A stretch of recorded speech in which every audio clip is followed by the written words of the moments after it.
bem-vindos. Quem está aqui a primeira vez ou já vem há tanto tempo como eu, assim, internado na casa. É sempre bom a gente estar aqui, né? Participamos dessa manhã aqui gostosa do café da manhã. É uma alegria poder dividir com vocês as minhas reflexões, né? A gente fala de palestra, mas acho que o termo mais adequado é as minhas reflexões diante de um tema que vocês muitas vezes podem pensar até melhor do que aquilo que eu estou trazendo, mas é uma forma assim de eu conseguir colocar um estudo de uma busca que eu tenho, e aqui no colocar para vocês eu acabo arrumando várias coisas, aprendendo sempre. Então eu queria agradecer antecipadamente o carinho de vocês por receberem as minhas reflexões nessa manhã aqui de domingo. Eu queria fazer uma palestra sobre a vida, mesmo porque viemos, né, de um setembro amarelo e onde se valoriza muito a vida. Os temas são sobre a valorização da vida, sobre o suicídio, e eu queria falar sobre a vida. E quando eu me inspirei no que eu queria falar, depois eu falei, como é que eu vou colocar agora isso dentro de um estudo? Que é sempre um desafio. Eu não tinha me dado conta que a gente estava aqui celebrando o Dia das Crianças, que esse café da manhã ia ser o Dia das Crianças. E veio bem, me mostra como o estudo ele é feito com a ajuda da espiritualidade, a intuição vem chegando, porque eu vou fazer estudo baseado sobre a letra de uma música. E a primeira parte da música, ele vai fazer pergunta para uma criança, né? Muitos de vocês conhecem, muitos já cantaram a música aqui logo cedo, que é a música do Gonzaguinha, O Que É, O Que É. O estudo vai ser sobre a letra da música. Gonzaguinha, para quem não é tão assim, das antigas como eu, quem está pensando, quem era Gonzaguinha, que música que é essa? 1982. Alguns vão lembrar, outros nem sabem do que eu estou falando. Mas não tem problema. Quem estava aqui de manhã já ouviu a música. Quem não ouviu, coloca lá o que é Gonzaguinha, que vocês vão entender. E ele começa falando, né, o que é. Ele vai falar sobre a vida e ele vai perguntar justamente a visão de uma criança. Então a gente vai ler isso aqui, meio pensando um pouco como ele canta. Ele pergunta, né, e a vida, o que é? E aí ele começa falando, eu fico com a pureza da resposta das crianças. É a vida, é bonita e é bonita.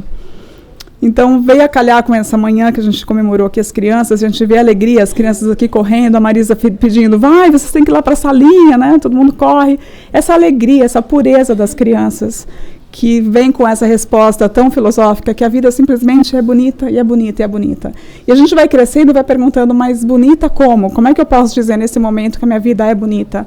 Ou esse planeta, será que a vida ela é tão bonita assim? Ou será que a gente tem tantos problemas, tanta dor acontecendo que não dá para a gente pensar que ela pode ser bonita?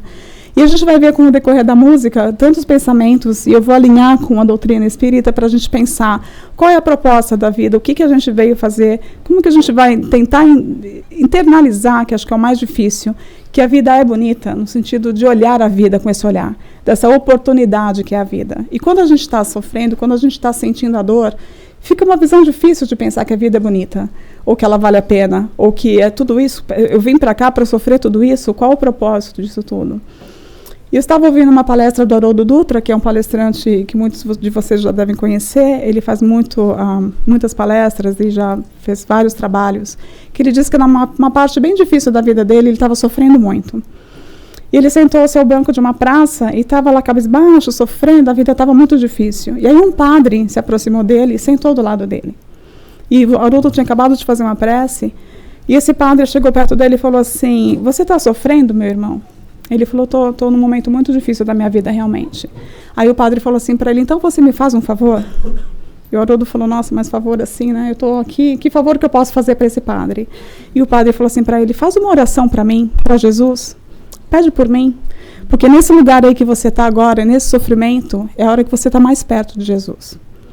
Então, nesse lugar aí que você está, peça por mim. E o Haroldo disse que impactou tanto ele aquilo, porque se a gente pensar bem, quando a vida está indo do jeito que a gente quer, quando a vida que a gente quer coincide com aquilo que a gente está recebendo, é muito fácil. A gente fala que bom, que está tudo dando certo. Será que a gente faz a mesma oração com o mesmo fervor de quando a gente está no sofrimento, quando a gente realmente faz aquela oração doída, que só Deus pode escutar, a gente não tem para quem pedir mais, e fala assim, eu não tenho mais nada para fazer, agora só me falta rezar, fazer uma oração. Mas será que é isso? Será que a gente deixa a oração sempre para o final? Será que a oração não deveria ser a primeira coisa a se fazer? Então a gente vai medindo quanto que a gente está sofrendo quando a gente deixa para orar no final. Ou quando deveria ser pela primeira, né, impressão de me ajuda a sair disso. E é isso que a gente sempre tem que lembrar. Quando a gente está no sofrimento, a gente está tão perto desse pedido que vale a pena a gente fazer uma oração pelos outros.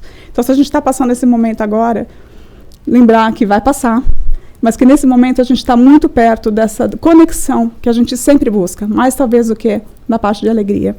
E aqui na questão das crianças, tem uma passagem do Evangelho de Marcos, capítulo 10, versículos de 13 a 16, que os apóstolos não querem deixar as crianças, mandar as crianças para a salinha da evangelização, né? A Marisa, manda lá, manda embora. E Jesus fala, não, né, deixar vinde as minhas criancinhas, no sentido da pureza das crianças. Né, porque Jesus já está na salinha da evangelização, a gente mudou as crianças para Jesus, lá na salinha da evangelização. Mas o sentido de essa pureza, né, as crianças estão aqui brincando, a alegria que elas estão aqui, pensar nessa alegria. E eu fiquei pensando se essa alegria também não é, por tudo aquilo que a gente estuda, que o processo da reencarnação, ela vai até os 7 anos de idade, o espírito ainda está muito em contato com a vida ainda anterior, né, dele. Alguns talvez mais consciência, outros muito menos, dependendo como cada um chegou aqui nessa vida. A gente tem histórias, relatos de crianças que contam, às vezes nem reconhece a família, não, a minha mãe e meu pai era outro. Então, talvez essa proximidade com essa lembrança espiritual faça com que a gente ainda consiga ver a vida como bela por isso, porque a gente ainda não tem ainda consciência daquilo que a gente veio fazer aqui, daquilo que acontece na adolescência, onde o espírito já está mais na essência do que ele é. Ninguém ficou estranho, ele só está aparecendo muito mais do que ele é. A gente vai naquele turbilhão e depois daquilo a gente vai amadurecer para que a gente possa entender o que fazer com tudo aquilo que a gente se descobre. Ou não na adolescência. É um momento complicado da vida da gente. Que a gente esquece e fica olhando os filhos adolescentes e acha que foi fácil para a gente, né? E não foi também. A gente também passou por esse princípio, né? Então a gente tem que lembrar uma coisa, o seguinte. Qual que é o objetivo da encarnação? Kardec, que codificou a doutrina espírita e trouxe muita informação dos espíritos para a gente, ele coloca no Livro dos Espíritos, nessa questão aqui, 132 e 133, o objetivo da encarnação. Por que é que a gente reencarna? Qual é? Vim aqui para fazer o quê? Eu queria trazer, então, essa citação aqui do Livro dos Espíritos para a gente pensar um pouco nisso. Deus lhes impõe a encarnação com o fim de fazê-los chegar à perfeição. Então, a encarnação ela é imposta, sim, por uma lei divina, porque Deus, como Pai amoroso, que quer o melhor de nós, impõe por uma coisa que vai fazer bem para a gente. Não necessariamente que a gente vai entender, porque não necessariamente a gente entende como que os nossos pais deixam a gente ir ao dentista. Como que vai me deixar sofrer, ou quando ele vai falar, não, você não pode sair hoje à noite, porque tem um motivo a mais. A gente não consegue compreender ainda os nãos da vida. Então, ela é imposta com a intenção de nos fazer caminhar à perfeição, que vamos chegar todos, é uma caminhada. Né? Jesus chegou onde ele chegou por uma caminhada de evolução. Não aconteceu. Jesus não nasceu Jesus. Né? Jesus é um espírito milenar que foi fazendo uma caminhada e chegou ao ponto onde ele chegou e nos mostra que é possível chegar. A gente acha que não, mas a gente tem dentro da gente essa capacidade. Então, continuando, os espíritos nos dizem que para uns é expiação, para outro missão. Mas para alcançar essa perfeição, tem que sofrer todas as vicissitudes da existência corporal. Nisso é que está a expiação. Então a gente escuta, né? Expiação, missão, prova, fica um pouco confuso às vezes. Imaginando que a missão, o espírito já está um pouco mais amadurecido para assumir a missão. E não é a missão só mundial, de achar a cura para uma doença. A missão, às vezes, de me reconciliar comigo mesmo, não vou nem falar só com os familiares que estão com a gente, mas de conseguir refazer uma história, uma situação que eu criei e que eu não estou pagando nada, não estou sendo uma culpa que eu tenho que pagar, mas simplesmente que eu estou querendo refazer, ressignificar uma situação, e é óbvio que vamos estar com pessoas da nossa família que vão proporcionar isso para a gente, essa oportunidade da gente se ressignificar.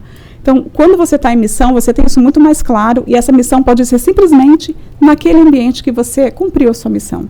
No caso da expiação, eles vão explicar aqui para a gente dessas vicissitudes. Simplesmente é a nossa caminhada do berço ao túmulo. Da gente poder crescer, passar por essas fases, né, de criança, de adolescente, ficar mais maduro, reproduzir. Tudo aquilo que acompanha o envelhecimento até a gente chegar à nossa passagem de volta para casa. Essas são as vicissitudes. Então, realmente, a gente vai passar por fases da vida que são inerentes. Hoje de manhã até ri, porque eu falo assim, fiquei estudando tanta coisa, e conversando com a Diana hoje cedo, ela falou assim para mim, dos problemas da vida, ela falou, olha, não adianta, o limão sempre vai ser azedo. A gente pode dar um jeito, fazer limonada, faz um doce, põe bastante açúcar, mas lá no finzinho tem aquele azedozinho do limão. Né, Diana? Sua mãe dizia isso para você. No sentido que é isso, a gente sempre vai ter aquela coisa lá para a gente resolver, para a gente poder caminhar. Então, o que acontece? Qual é o objetivo da reencarnação? Visa ainda outro fim. O de pôr o espírito em condições de suportar a parte que lhe toca na obra da criação. Somos também criadores, né? Contribuímos para isso. À medida que a gente vai se fortalecendo, a gente vai amadurecendo, a gente começa a olhar para o lado e começa a ajudar os outros também. Fazemos parte dessa criação. O que a gente vai trazendo com a nossa atitude também contribui para que o outro evolua, para que o outro também se melhore. Precisamos dessa interação para que o outro faça isso comigo também. Esse convite da gente se melhorar junto. Obrigada para quem trouxe água. Bem, água.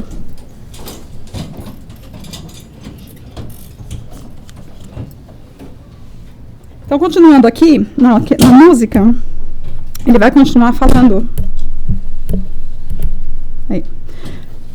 Então, ele continua na canção, cantar e cantar a beleza de ser um eterno aprendiz. E quando a gente para pensar em eterno aprendiz, muitas vezes a gente não se vê assim na vida, que a nossa posição aqui é de aprendiz. E eu não tinha me dado conta nessa música, até realmente vim para o KSSF, que todo café da manhã a gente encerra com essa música e pensa nessa questão do aprendizado. O que é esse aprendizado? Que nós todos os dias estamos aprendendo. Não somos professores o tempo todo, mas aprendizes o tempo todo. Todo dia a vida está trazendo uma oportunidade para a gente aprender.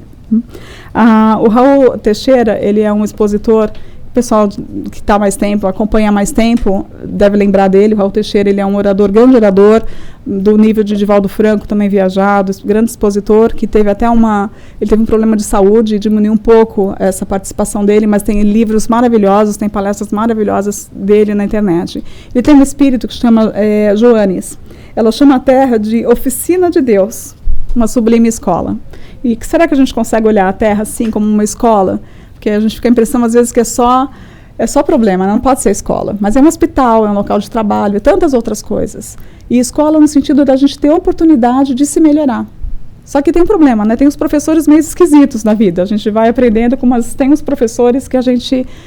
Quando a gente vai para a escola, fala, puxa vida, a aula daquele professor eu não quero nem assistir, não quero nem passar perto. E aquele professor daquela matéria que você precisa para se transformar na profissão que você quer. Infelizmente, vai ter que ser aquele professor. E aí a gente sai daquele professor e pega outro, porque não adianta. A gente pode mudar de escola, pode mudar de matéria, mas sempre vai ter aquele professor um pouquinho mais, né, desafiador para a gente passar. Então, é uma escola, é uma bênção, uma escola sublime. E a gente está matriculado aí nessas matérias, cada um dentro da sua matéria, de acordo com a nossa vivência.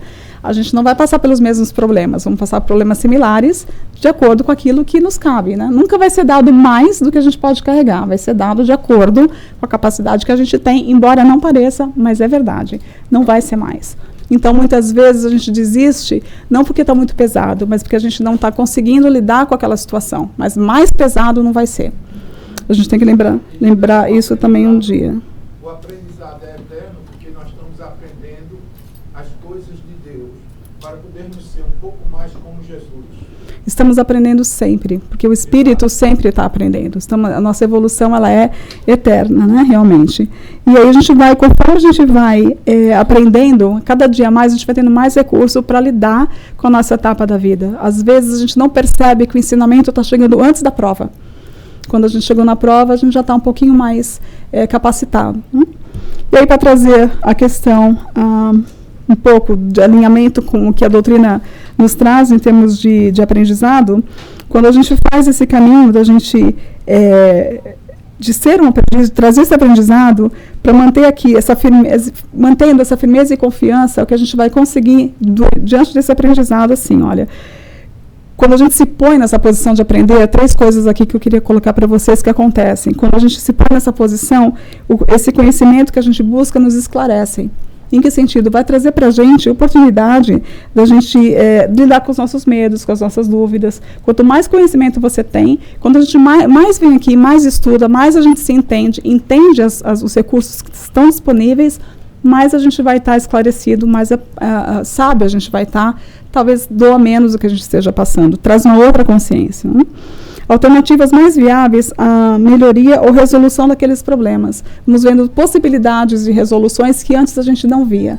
Coisas que vão chegar para a gente como lições ou como conversas, às vezes, aqui, que a gente tem num domingo, num encontro, que vão trazendo para a gente essas alternativas de problemas que a gente não sabia que tinha. Porque nada mais é esses desafios que acontecem nos testando a capacidade de sermos criativos.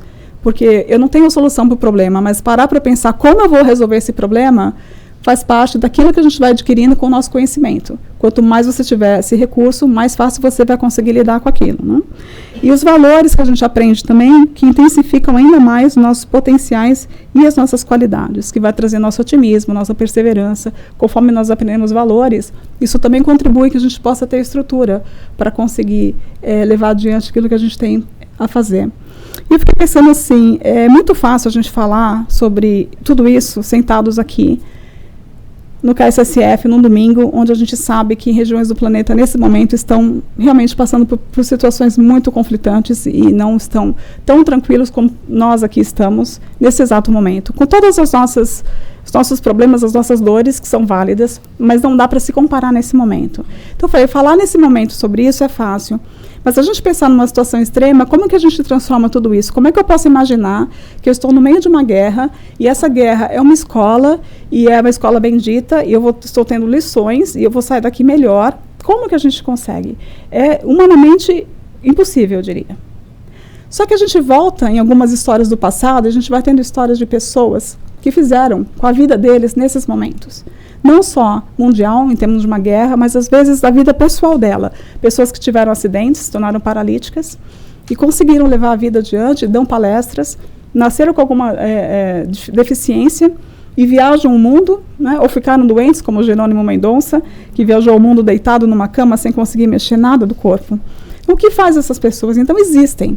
E numa das obras que a gente lê de Leon Denis, diz que o sofrimento não é tirado totalmente, porque a beleza que a gente tem de poder olhar os outros que superam esses sofrimentos. Porque tem muitas histórias que a gente escuta de superação. Você quer falar alguma coisa? Estela, o detalhe é o seguinte, todas essas pessoas que você está dizendo que vieram como ser realmente os grandes mestres, na verdade eles são pessoas que vieram aqui no Terra como pessoas iluminadas. Dificilmente nós, dentro do contexto lá de guerra, que está lá, pessoas que estão na guerra, que lá é secular, milenar, são pessoas que têm a mesma quantidade de iluminismo. Elas são capazes, mas infelizmente, devido às condições que estão ali, elas não têm essa capacidade de esse discernimento. Não, sem dúvida. É importante isso, eu até gostei, eu estava aqui o tempo todo, tem 2 domingos que eu estou passando aqui com vocês, e devido a essas primeiras ocorrências com o Estado judaico, com a parte palestina e tudo, e também tem a questão da Ucrânia, tem as questões de todas essas guerras, a gente, desde esses últimos primórdios aí, né, já estava num ambiente de paz, mas sempre houve esses conflitos. O que acontece nesse momento é que muitas vezes eu estava até imaginando que hora que vocês poderiam realmente estar tocando nesse tema, poder realmente a gente mentalizar, ver essas particularidades, tanto do lado que seja palestino, tanto do lado de Israel, certo? Lados, né? Lados. Porque, em verdade, o conflito existe há muitos anos, há muito tempo, certo? Séculos e milênios ali, e infelizmente inocentes estão pagando por esses líderes que muitas vezes desejam estar guerreando. Fanático. Obrigada. Qual é o seu nome? Leandro. Leandro, obrigada. Porque é importante a gente falar, eu também acho que é um assunto que às vezes a gente não toca muito. Eu acho que muitas vezes a gente vai para um outro ambiente, É. a gente tem tanta coisa. Mas você sabe onde eu queria voltar? Eu queria voltar justamente num ambiente desse, de guerra. E eu estava relendo um pouco a história do Viktor Frankl. Não sei se você já teve a oportunidade de ler o livro, se alguém conhece a obra de Viktor Frankl. Ele foi um neurocientista, psiquiatra. Ele simplesmente passou por 4 campos de concentração. E interessante que na história dele, até estava vendo com mais detalhes a biografia dele, ele já era neurocientista, ele já era um médico. Quando ele foi para o primeiro campo de concentração. Primeiro isolaram os judeus, para que eles não interagissem com outros que não fossem judeus, então ele só podia medicar judeus. Aí levaram ele para o campo de concentração. Ele já tinha escrito um livro, ele fundou a logoterapia, não sei se vocês conhecem, a logoterapia. Ele traz uma parte da psicologia que lida com a busca de sentido da vida. Quando ele foi para o campo de concentração, ele já tinha fundado a logoterapia, estava estudando, tinha escrito um livro. Quando ele foi para o campo, ele costurou o livro dele dentro de um casaco para conseguir levar com ele o livro. Que depois ele trocou o casaco com outra pessoa e perdeu o livro. Ele teve que reescrever esse livro. E quando ele estava lá nesse campo de concentração, e é isso que bate com o que você está falando, porque ali tinham pessoas que passaram por situações e ele mesmo sobreviveu. Ele viveu até os 92 anos, escalando montanhas, fez uma obra tremenda com relação à psicologia, escreveu o livro Um Homem em Busca do Sentido da Vida.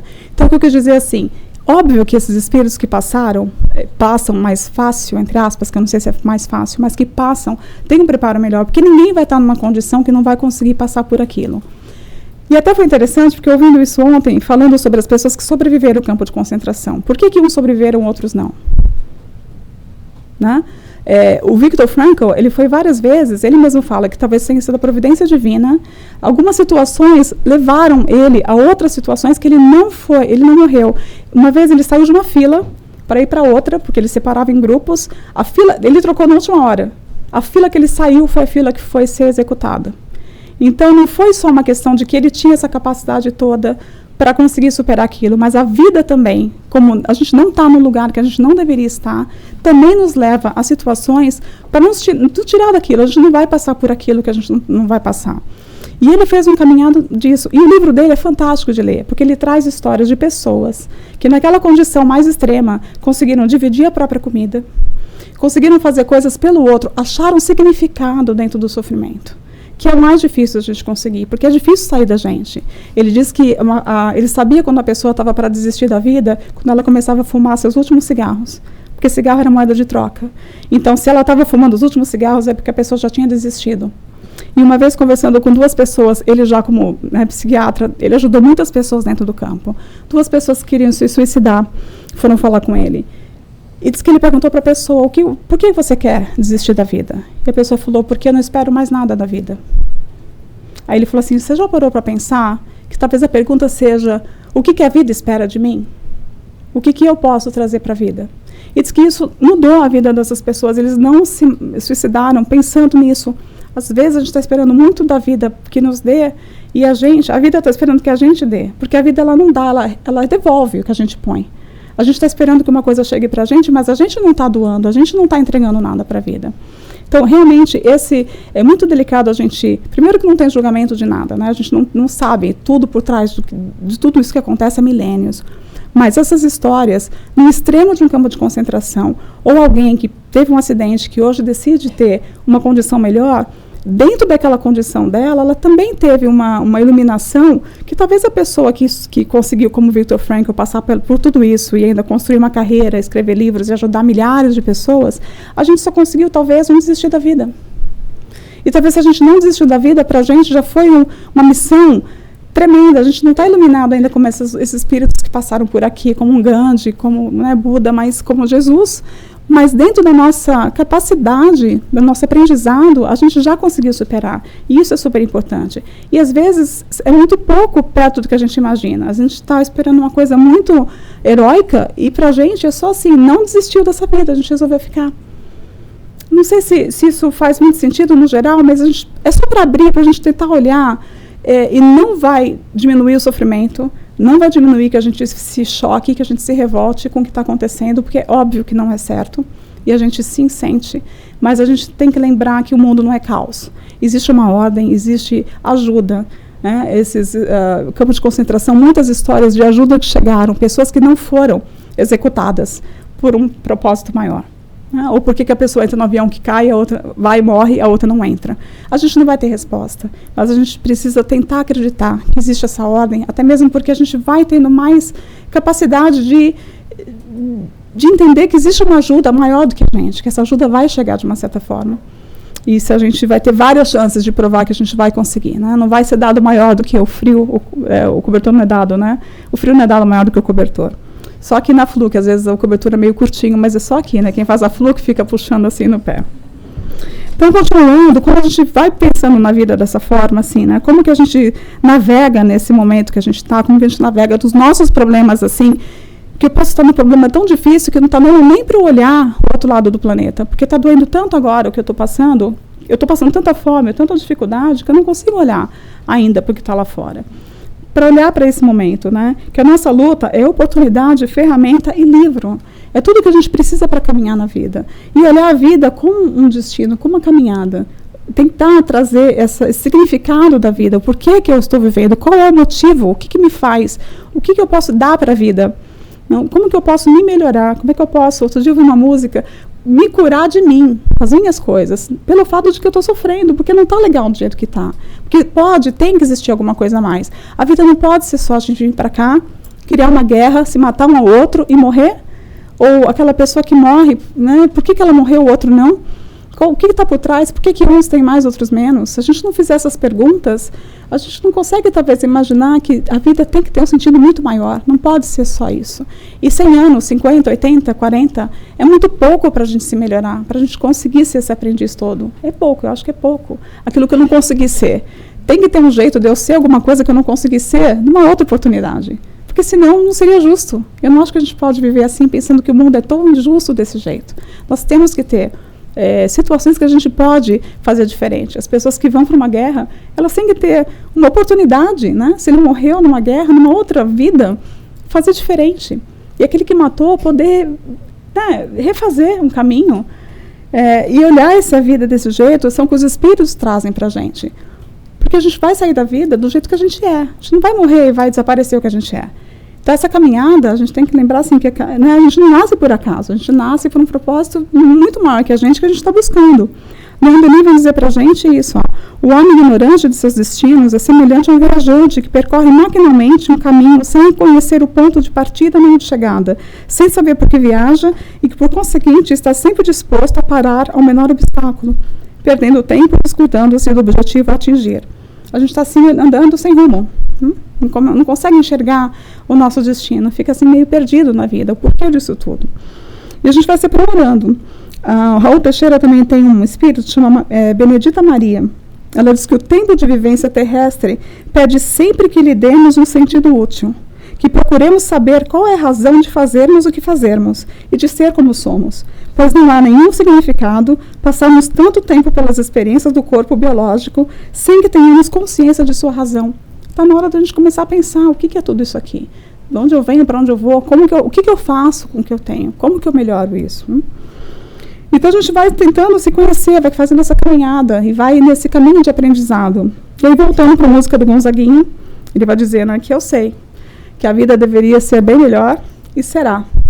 E essa esperança que a gente tem, que ele traz na música. Mas pensando o seguinte, essa vida, a gente confunde encarnação com a vida. A vida é uma só e nós somos imortais. Nós estamos passando uma reencarnação por um tempo que é nos dado para que a gente possa refazer. Ninguém está pagando nada, não é punição, a gente não está aqui com uma intenção de que a gente vai pagar tudo que a gente fez. Mas estamos matriculados, como eu disse, para reaprender a fazer o que a gente não soube fazer bem. Então aqui, quando a gente pensa, a vida deveria ser bem melhor e será quando? Será no sentido imortal, porque pode não ser muito boa agora. Pode não estar bom agora. Mas numa eternidade, não é possível que a pessoa não consiga fazer um caminho daquilo que ela não teve numa vida, de conseguir de novo numa outra. Ou será que seria tão justo assim a pessoa que não teve a capacidade ou a oportunidade de estudar, que ela nunca na vida teria oportunidade de estudar? Aquele espírito, então, ele nunca pode. Morreu, coitado, morreu sem estudar. Não, a gente tem que olhar que foi uma vida daquele espírito. Ele vai ter oportunidade de novo. E quantas a gente precisar. Então, a primeira coisa é a gente lembrar isso. A vida não é só do berço ao túmulo. A vida é uma só. Quando a pessoa fala, eu não acredito em reencarnação, a vida é uma só? A vida é uma só. No sentido que o espírito tem a vida dele. E nós temos as encarnações, que são pedaços que a gente vai tendo a escola, né? As matrículas que a gente vai caminhando e aprendendo. Então, quando a gente olha a vida com esse olhar espiritual, dá um pouco mais de otimismo. A gente consegue ter pelo menos mais esperança de que não está perdido, que existe uma possibilidade, não sei há quanto tempo. Pensar que agora pode ter paz no Oriente Médio, a gente pode achar que isso é um absurdo e impossível. Mas não é impossível, porque a gente tem que olhar com a eternidade, com a imortalidade, não é.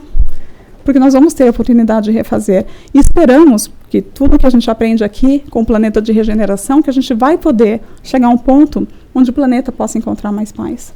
Realmente é o que a gente espera. Que cada um consiga fazer esse caminho de entender o porquê que estamos aqui, aprender e ver que a violência e a guerra e o assassinato não é solução para nada. A gente vai, aos pouquinhos, a gente vai. Tem um texto, chama Ponto de Vista. Ele está na Revista Espírita de 1862. A Revista Espírita são vários textos que Allan Kardec escreveu paralelo às obras principais. E tem muitos textos maravilhosos lá. Esse Ponto de Vista, ele fala exatamente disso, dessa nossa visão enquanto encarnados aqui, essa visão do espírito imortal, mas que no momento estamos encarnados aqui lidando com todos esses problemas nossos dia a dia, os problemas materiais realmente, que a gente não consegue se livrar deles, fazem parte da nossa estrutura aqui. O texto é bem longo, bem comprido, e ele vai explicar o seguinte, para se identificar com a vida futura, não é preciso uma inteligência excepcional, nem grandes esforços da imaginação, porquanto cada um traz consigo a intuição e o desejo. A maneira, porém, como geralmente a apresentam, é muito pouco sedutora, porque oferece como alternativa as chamas eternas ou a contemplação perpétua, o que leva muitos a preferir o nada. Então, olha só, isso aqui é tão profundo, o convite que ele está fazendo desse pensamento, que muitas vezes esse desejo que a gente tem, essa certeza que a gente tem, porque é explicado de uma forma como essas chamas eternas, né, como ele diz aqui, ou essa contemplação perpétua, ou seja, ou é o céu ou é o inferno, é explicada de uma forma tão ilógica que a pessoa prefere acreditar no nada. E eu acho que não tem nada. Eu vim do nada, nada acontece, eu vou para o nada. Porque a forma como é colocada, mas não que não esteja dentro da gente essa certeza. Muita coisa nesse texto dele. Então ele explica que daí a incredulidade absoluta de uns e a dúvida do maior número. O que faltou até agora foi a prova irrecusável da vida futura, prova que vem dar o espiritismo, não mais por uma vaga teoria, mas por provas patentes. Já existem provas, né? A gente tem a história da Kate King, tem histórias, tem muito cientista que fez estudo com relação à aparição do espírito, né? Acho que é William Crookes que faz o estudo de Kate King, né? Que é de uma médium, esqueci o nome da médium, mas o espírito da Kate King, Florence, né? Marisa, acho que é. Ele faz vários testes ali com relação ao corpo da médium, com a aparição do espírito, e Divaldo Franco, livros psicografados, pessoas que têm contato com os espíritos que vêm trazer para a gente a vida futura, várias coisas que são colocadas, que a ciência não ainda assina embaixo, né? Aí não sei se a gente vai ver isso um dia, deles realmente conseguirem provar isso, mas a gente consegue já ver que a ciência já entende que o nosso estado mental interfere no nosso estado físico, né? Começa a estudar que a oração faz efeito. Então, com o passar do tempo, a gente vai entendendo que a vida futura tem uma lógica muito grande, que não pode ser só isso.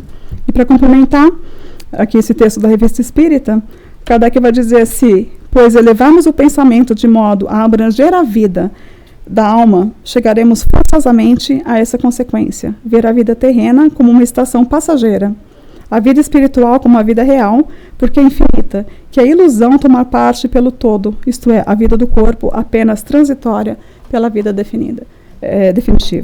Então, essa mudança, né, de paradigma mesmo, de entender que existe algo além.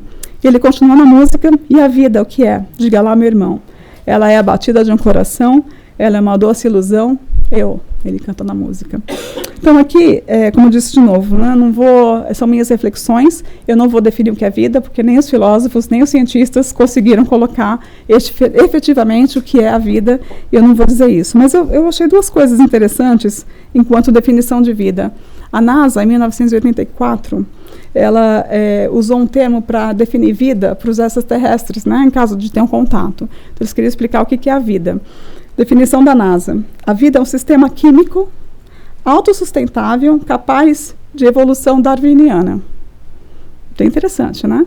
Quer dizer, a vida é um sistema químico nesses processos metabólicos que a gente tem, autossustentável, ou seja, a vida não precisa de intervenção contínua para continuar vivendo. E darwiniano, entendendo então que a gente vai ter essa adaptação ao ambiente que ele coloca. Então, achei interessante como que a NASA colocaria essa definição. E do latim, a expressão, a palavra veio, né, do latim vita, que é o período que decorre entre o nascimento e a morte. É muito difícil definir vida, o que é a vida quando começa a vida. E aí, aquele mesmo texto do Kardec, ele vai explicar com relação a essa questão do como que a gente vê a vida com uma ilusão muitas vezes, que é uma das respostas aqui, que a gente acha que é uma doce ilusão. Então, tirar a parte material, mas pensar no que seria a vida filosoficamente. Ele vai explicar assim, por que a gente tem essa ilusão? A maioria de nós na Terra dá muito valor àquilo que para nós não deveria durar não mais que um dia. Nós estamos tão presos a essa encarnação que a gente não consegue expandir a nossa visão para uma vida futura. Por isso que é tudo muito intenso. E é para ser intenso, é normal. A gente está aqui, a gente vai sentir. Lógico que é. Dependendo da perda que a gente passa, é muito intenso. Como é que eu vou pensar na minha próxima vida? Vou deixar para doer esse luto na próxima vida. Não. Nem estou falando aqui que não é assim. É óbvio que é assim. Mas para a gente pensar isso, será que tudo isso, dentro de uma eternidade, de uma imortalidade, qual o peso disso tudo? O que a gente vai trazer com a gente dessas experiências?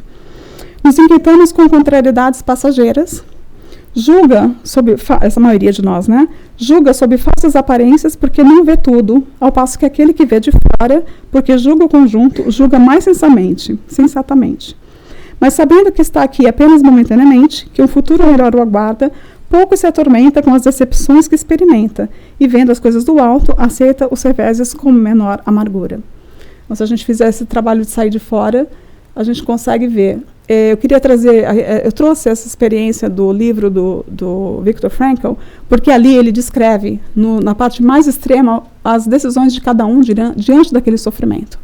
Como eu disse, quando a gente está fácil e a gente está bem, a gente consegue, mas numa situação onde a vida requer uma resposta mais firme da gente, a gente tem que pelo menos fazer esse esforço de falar para que isso está acontecendo. Isso tem que ter um propósito para me melhorar. Como é que eu saio disso? Como é que eu acho alternativas disso? Ele continua, né? Mas e a vida? Ela é maravilha ou é sofrimento? É alegria ou lamento? E esse maravilha, algumas letras eu vi, eles falam como maravilha. Mas a letra da música é maravilha mesmo. Que eu acho que ele juntou aí. Exatamente, da maravilha da vida. Então, é maravilha mesmo. Então, para algumas pessoas, você pergunta, é tudo maravilhoso, né? E para outros, e aí, alegria, lamento, o que é essa vida?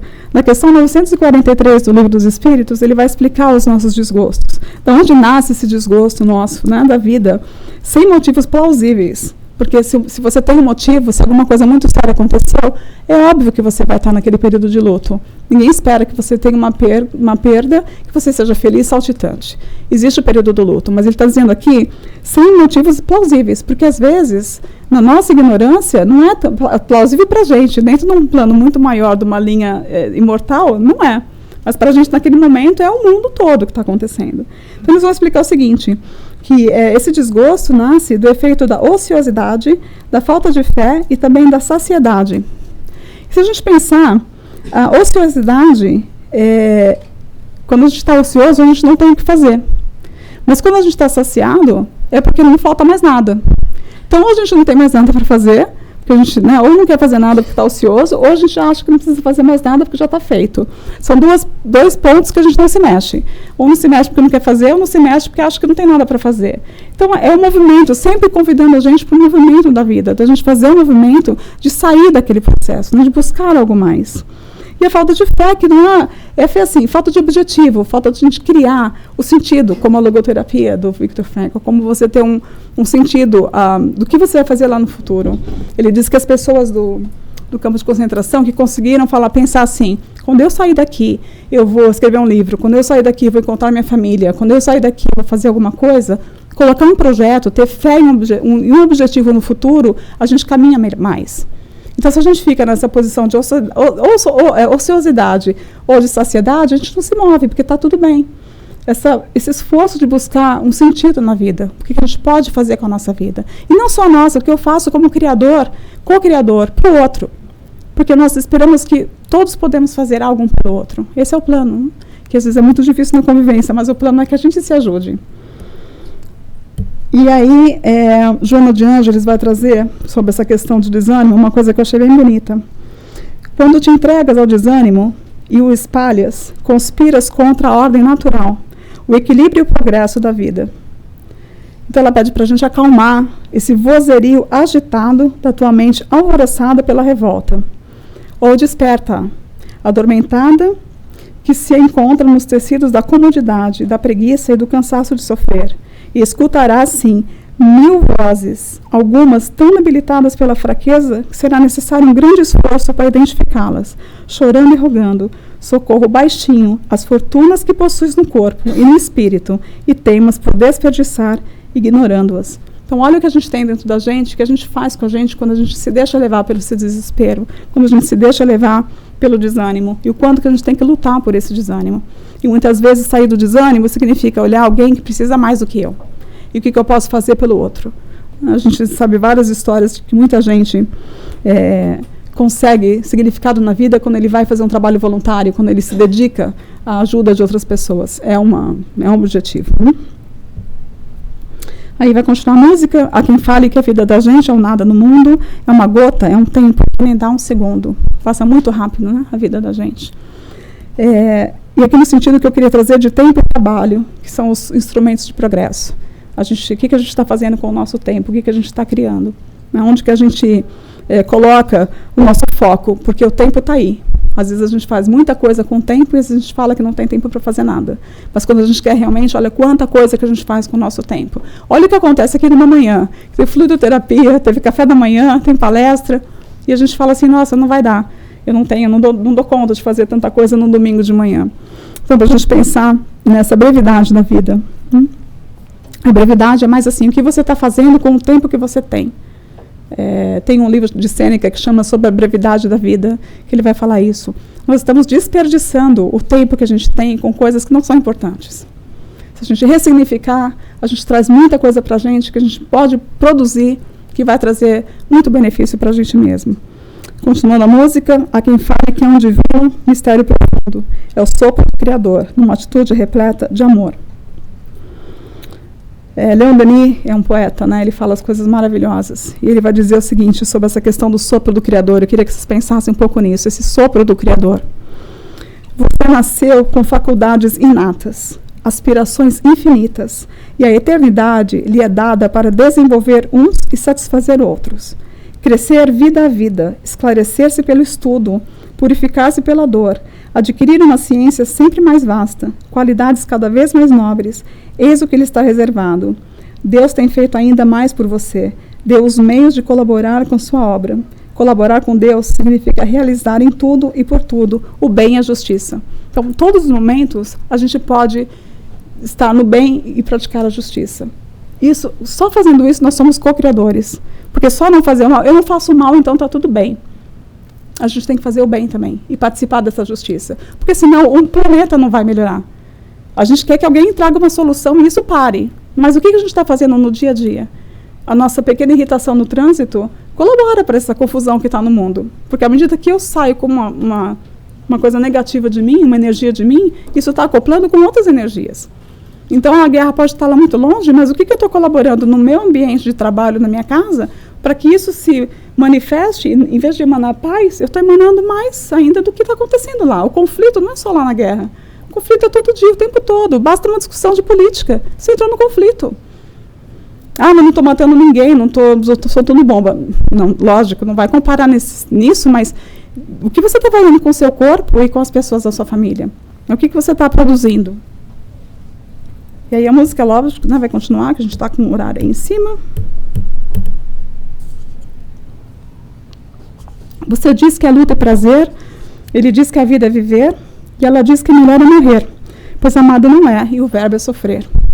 Então, né, de novo, essa coisa de quem tem uma visão mais otimista e quem está nesse caminho de eu quero morrer, porque não está bom do jeito que está. E esse querer morrer, que às vezes a gente, né, pensa, algumas pessoas vão até o fim, e cometem o ato realmente de tirar a própria vida, e não é que ela não quer viver, mas ela não quer viver o problema, é aquela solução definitiva para um problema temporário que a gente escuta sempre. que não deve ser levado sem o peso necessário que deveria ser levado, mas não com julgamento. Como toda vez que a gente fala em suicídio, a gente fica, o livro Memórias de um Suicida, porque o suicida, e todas as coisas que a gente escuta falar do suicida e para onde o suicida vai. Mas eu queria trazer uma outra visão do suicídio, né? Da gente pensar assim, daquela dor extrema que a pessoa não conseguiu se livrar dela e achava que era a única forma, seria isso, que acabar com o sofrimento seria acabar com a vida. E no Livro dos Espíritos, na questão 957, que eles vão falar sobre o suicídio, ele falou uma coisa que é o que eu achava que acho que quando a gente fala de suicida, a gente deveria lembrar disso, independentemente do que levou ou julgar o erro que aquele espírito está cometendo, mas lembrar do seguinte, e ele vai falar aqui: há, porém, uma consequência a que o suicida não pode escapar. É o desapontamento de se ver vivo após o ato. Independentemente de qualquer coisa que vá acontecer em termos de resultado, de responsabilidade daquele ato. Vamos lembrar o desapontamento que aquela pessoa tem no momento que ela tira a vida e ela descobre que a vida continua. E agora, que pode ser que ela tenha piorado e piorou a situação dela por um ato impensado. Mas com todo um carinho do mundo de entender que, primeiro, que nós, em tantas vidas, não sabemos o que já passamos, o que já tentamos. Poderíamos já ter feito isso, poderemos fazer, porque a gente nunca sabe o dia de amanhã, não é porque a gente tem um estudo, alguma coisa, que a gente não pode passar por um momento extremo de dor e praticar. Mas lembrar disso, que a gente possa ver a vida com essa continuidade, para a gente não ter essa surpresa de eu vou tirar minha vida e vou me ver vivo fora do meu corpo.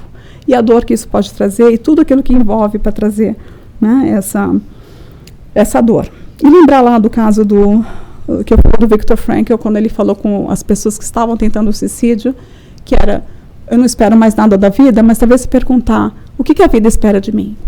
Será que eu posso transformar essa dor? Porque a dor é para ser transformada, né? Não é para a gente se entregar totalmente nela. A gente sofre, mas com um pouco de consciência de que a gente tem que buscar uma ajuda para sair dela. E buscar ajuda, que é o que todo mundo fala, né? Você está com os pensamentos, você não está bem, a busca da ajuda para te tirar daquele pensamento contínuo, para que a gente não sucumba, como a gente poderia, né, se sucumbir. Então, essa frase de Emmanuel, que diz que a vida é a lei da natureza, mas a vida pessoal é obra de cada um. É aquilo que nós temos a nossa própria caminhada. E a música está chegando no fim. Essa parte eu acho muito bonita, porque até a gente estava cantando aqui cedo, todo vapor, todo pulmão.